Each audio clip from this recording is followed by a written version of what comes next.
It's absolutely inexcusable. There is no evidence whatsoever for any of those gender transformation identity claims, as the Cass report clearly indicated. So, the UK has walked back a little bit, but not the US and not Canada. Mm-hmm. And so it's really, Jesus, Piers, the more you know about that surgery, the more it will, it'll curdle your spine.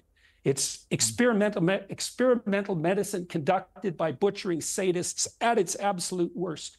What they do to people to transform them into, what would you say, malfunctioning pseudo members of the opposite sex it's far beyond brutal.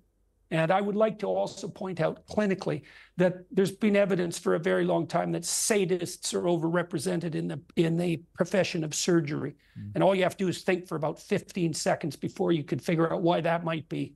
So yeah, it's really, man, as far as moral crimes go, sterilization and mutilation of children, involuntary, because they cannot consent to such medical procedures. And so that's a crime against humanity, in accordance with UN definitions. And so I just think it's to call it reprehensible is to barely scrape the surface. Yeah. And I don't think it'll stop till there are the right length of prison sentences for the people who've been involved in it. Yeah.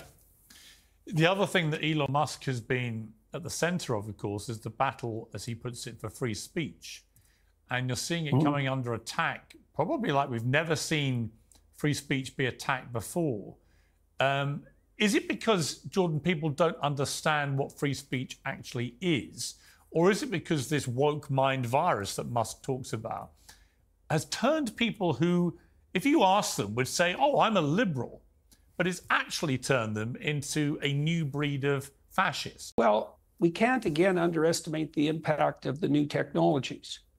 We've invented a whole variety of means to network people together at a scale and a rate that's never been attempted before in human history. And we're playing with all these technologies that look trivial on the surface.